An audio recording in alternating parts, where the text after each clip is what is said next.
Good evening, everybody, and happy Friday Eve. We're not at Friday just yet, but it is fast approaching. It is 9:28 local time here in the Orlando area. Thank you so much for taking some time out of your Thursday night to join me here in the News 6 Digital Weather Center. I'm meteorologist David Nazario, and believe it or not, I'm actually joined by meteorologist Michelle Morgan. She is back seating me this evening so she can get spun up and up to speed fully to take over the helm tomorrow night. And she'll be leading the herd both on the digital side and over on television. So make sure you tune in for everything she has in store for you.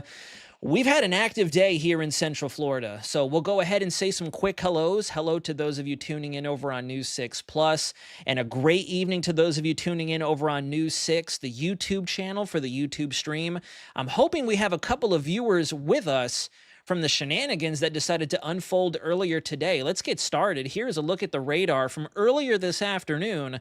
We had not one, but two quick tornado warnings that spun up at a moment's notice. It goes to show just how fast things can change in the weather department. To kind of tease ahead a little bit, that's not the only thing that's changing. I know we've mentioned that we were going to be seeing, or hearing, I should say, crickets across the Atlantic basin, but we've got not one, but two spots we're watching, one of which is highlighted by National Hurricane Center, and I'll give you my thoughts on the second one. I put out a story earlier today over on clickorlando.com if you'd like to check that out as well.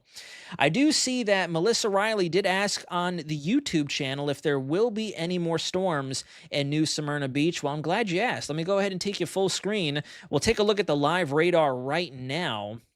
And we actually still have some stuff hanging out with us. New Smyrna Beach looks like we are in the clear for the rest of the evening. Maybe a very stray light shower or two. And it does look like the same general areas in western Flagler and the lower portions of Putnam County that saw the tornadoes rocking through there. And I will say, let me go ahead and pop myself back up, unconfirmed tornadoes. National Weather Service, no trained spotter, law enforcement, or any local official did say we had a confirmed touchdown. They were radar-indicated warnings, so thankfully it looks like we avoided any actual observed tornado event. But in that same area, unfortunately, it looks like we've got some of that river flooding occurring right up against the St. Johns, a very famous spot for flooding up in that general area, the northeast portion of our viewing area. And then for portions of Orange, Osceola, Seminole, finally starting to see some of that working away, and then we're getting a lot of thunder and lightning in Brevard. We actually had something develop called a mesoscale convective vortex. I know that sounds like a whole mouthful. You probably just turned off your video right now, but hear me out. Very interesting feature. They almost look like hurricanes over land, but basically what ends up happening is because you have such intense thunderstorms blowing up over a specific location, they'll actually create their tiny little localized areas of low pressure. So they do look like a hurricane when you look at it on radar, but obviously that's not what's happening. We never get tropical features to fire up over land, but I thought that was a little neat earlier on this evening and thought I'd share that with you. So as we continue to rock through, here are your weather headlines. Next few days, we had some powerful storms today and some tornado warnings. Can't rule out the potential that we may see that again. However, the dynamics are going to be in a constant state of change between where we are right now, this very second, through tomorrow, and especially through your Labor Day weekend. We have another frontal system coming in from the northwest that's going to help evacuate the current setup here in Central Florida and much of the rest of the southeast, and then we'll have more rain chances coming right at us for especially Sunday into the early periphery of next week. You can see the rain chances will continue to grow. Then we got a couple tropical spots out there. That's what I'm calling it. We don't have anything really identifiable just yet. We don't have an actual trackable wave in the Deep Tropics, nor has anything set up close to home. So we just got a couple tropical spots is what I'm calling them. I wanted to show you this. I know it's a fairly busy graphic, but this is what leads us to believe why we had those really quick spin-ups earlier this afternoon. If you look at the coloring here, the red arrows up against the northeast portion of the peninsula, those are your lower level winds. Lower levels being where we sit at ground level. We can feel these winds, at the surface, up to maybe 4,000 or 5,000 feet above our heads. The yellow arrows, however, rapidly coming in out of the west, moving east, are your upper level winds. They're much higher up in the atmosphere, way towards the top portion of where weather is observed. And if you look, they're opposing each other. So it seems like our sea breeze, once it started to kick up right up against the east coast, it kind of undercut, kind of snuck right on in underneath that westerly flow above it. And that's what created a little bit of tumbling in the atmosphere that eventually led to those radar indicated tornadoes. So I thought that was a very interesting tidbit. And I also want to point out where we saw some of the more dramatic thunderstorms fire up is right where it seemed the wind flow was at its greatest point of contention, where they were really butting up against one another like a couple football players trying to toe the line back and forth when they're playing a football game. So that was very neat. I wanted to put this together and show you that all. Kind of did some homework on why it is we saw what we saw earlier today.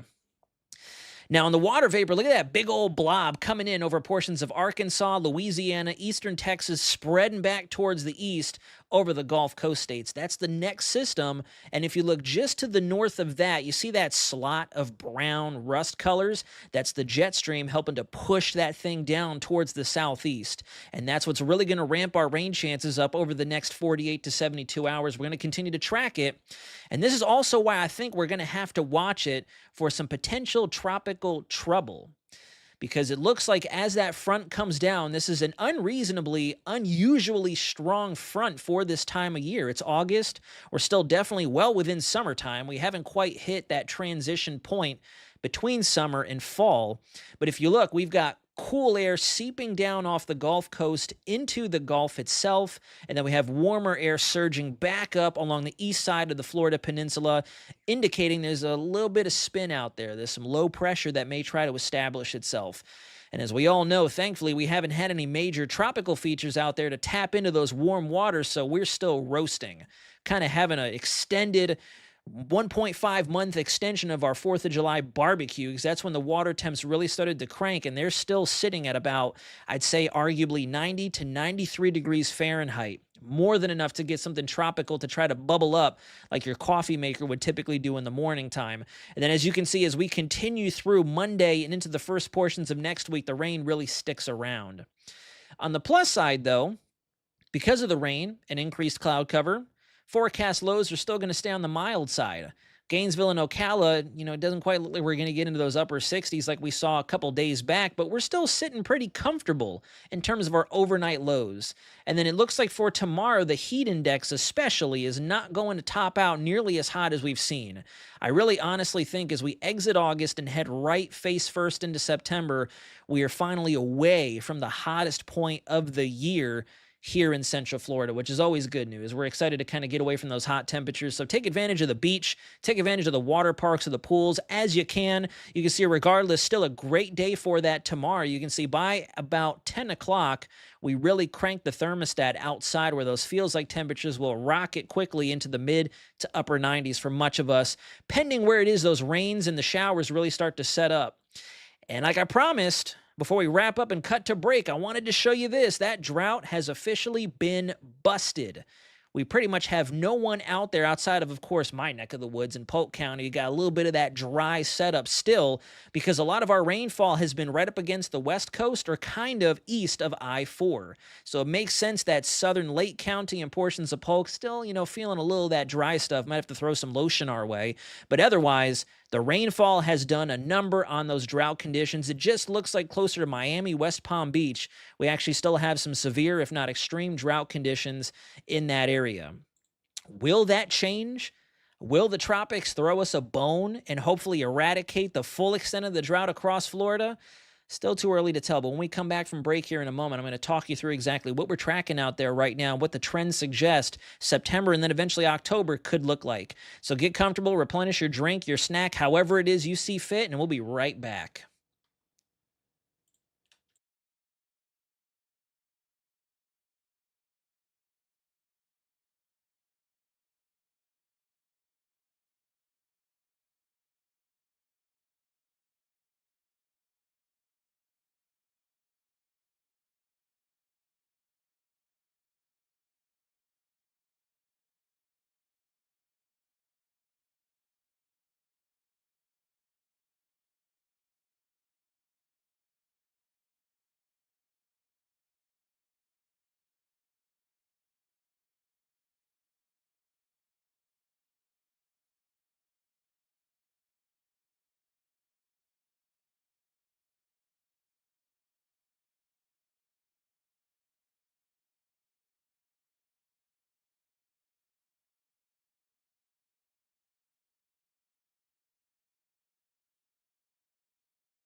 Welcome back. Welcome back. Thanks for sticking around after the quick 3-minute intermission. Going to get started with a couple more topics of discussion, but I also want to address in the chat over there. Jody asks on YouTube, will the weather be severe tomorrow? You know, to tell you the truth, we didn't have anything out today. Storm Prediction Center didn't have us bullseyed for a threat for severe weather. So as we go through the rest of tonight and then rock into our morning newscast tomorrow, we're going to internally kind of pick apart what the models and what the analysis out there shows us to then make a case of if we could see a sporadic pop-off strong storm or two, because today definitely came out of left field, but thankfully we had it covered down. Michelle and I rocked the team coverage and we crushed it and had you guys safe and sound at the end of the event. I will say tomorrow, though, Weather Prediction Center has the east side of our area and much of North Florida bullseyed for an excessive rainfall outlook. Kind of similar to what we're seeing right now up near that St. John's pocket where the flash flood warning is in effect.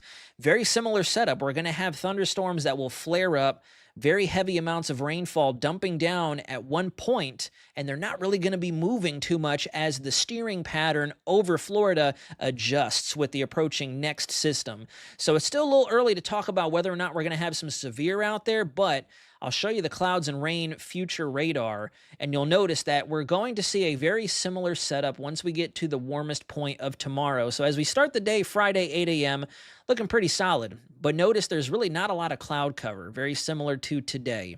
So the sun's going to come up, start to do its thing, warm the surface of the Florida peninsula. And then as we approach the lunch hour, and especially 1 to 2 o'clock, going to start to see that steady ignition. So, Melissa, I'm looking right at you. Looks like New Smyrna Beach could get another round of some showers and storms into eastern Volusia County, northern Brevard, Seminole, and then eventually we're going to start to spread further inland. And notice, once again, the sea breeze is trying to move further inland, but the westerly flow coming in out of the Gulf is still bullying everything towards the East Coast. So we're still going to have a very similar setup. It's just a matter of how much can get going and where. So we'll have to kind of take it on a case-by-case basis and see what happens from there. But now let's go ahead. Let's watch the tropics together. So we had this come up in the last 12 hours. We have an area of interest highlighted by National Hurricane Center down there in that famous main development region, the MDR, that piece of ocean between the Lesser Antilles to the coast of Africa. This is a future tropical wave, and I'd argue you could probably see it out there right now over Africa. If you look to the right of Dakar and above where it says Bamako, I'm probably butchering the living daylights out of that, but you know what? It is what it is. You can see that area of thunderstorms working its way towards the west, and our models are in a fairly good amount of agreement that this will develop some spinach as it moves west-northwest, and then thankfully an upper-level low in the central Atlantic likely yanks this thing further towards the north and avoids any kind of land interaction or any kind of impacts out there as it moves off towards the west. So I built this for you all as well. You take a look at your tropical headlines, and I'll get my face out of the way so we can all digest these together. We've got a new area of interest. That is what we just covered right now, and it does have several hurdles to overcome. By that, the Atlantic isn't a pretty picture right now. Even though we're getting close to the peak of the hurricane season, we still have some dry air out there. Tropical features don't like wind shear, and to tell you the truth, all thanks to Erin, we still have some of that hanging out across the central and north Atlantic too. That could cause some ruckus for any tropical waves that try to get going. And then that last bullet point, watching close to home in terms of the front that's going to come down. If you take a look at your tropical probabilities, I have the red circles still there from yesterday because I want to show you that the signal on the Euro ensembles has trended kind of in the upwards direction for both of these features. If you look off the west coast of Africa, we're sitting comfortably at about a 30-40% chance within the next 7 days that a tropical depression could form. And then I'll zoom you in, get my face out of the way. You look over the state of Florida and off our east coast, which in my personal opinion, this is a bit of a toss-up. Some of our computer models show some low pressure off our west coast that's then dragged across the peninsula and off the east coast.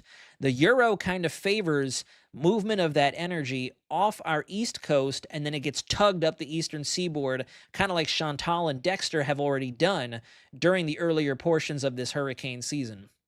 And then I also think moving further into September, we'll have to turn our attention towards Central America, the gyre feature. I'll probably be writing another article or at the very minimum doing a video breaking down what that is and what it is we typically watch out for and what you could watch out for at home, because I think once the CAG, as I like to call it, starts to show itself through September, I really do think that's going to be a case of holding on to our seats, because that's when things get a little dicey. You get a landlocked tropical feature, somebody is going to receive it. Now, this is a pretty overlay I like to use courtesy of the American model, the GFS. And what we're showing you here is wind gusts up to tropical depression, then tropical storm, and all the way up the Saffir-Simpson scale in terms of intensity. I also have that faint yellow blob. That's the National Hurricane Center outlook for the next 7 days. And if I fast forward you through the next 7 days, notice what the GFS starts to do in that area of interest. Start to see a little of that curvature beginning to build up and lift away from the deep tropics, starting to gain a little bit of northward latitude. And I'll go ahead and draw it in for those of you who may be struggling to see the little barbs here, but there you go. Little weak disturbance that tries to close off inside that 7-day window. And right now, most of our computer model guidance suggests it will get tugged towards the north and move generally west-northwest.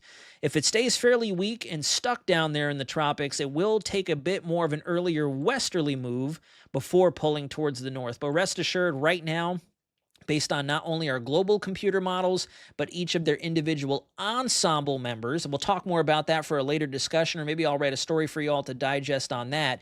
It seems the general thinking is this should avoid making any significant impacts. And on top of that, out in front of it, we've got rough conditions for this thing to try to survive. So it has those hurdles to overcome before it could even think about touching any of us or our neighbors to the southeast in the Caribbean.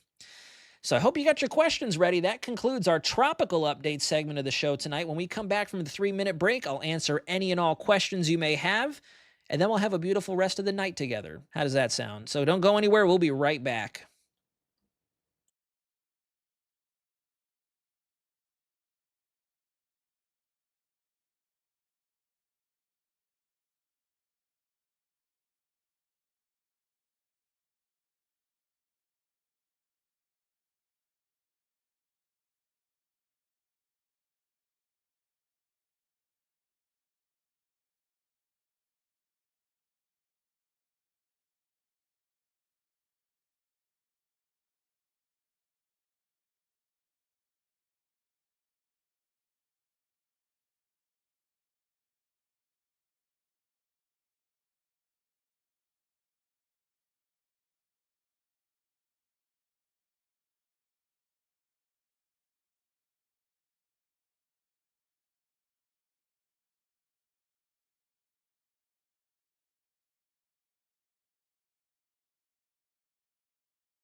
Alrighty, as we get ready to close out the discussion tonight, I hope you've got your questions ready. I'm going to turn my attention to the YouTube discussion and see what we've got going on, but I want to first and foremost say thanks for being such a rockin' audience this week. I know I'm not Jonathan, but you're in very capable hands, and we've been working hard behind the scenes to get you all the accurate, timely, and reliable info that you count on whenever you tune into News 6. So we really sincerely appreciate you rocking together with us, especially with Michelle.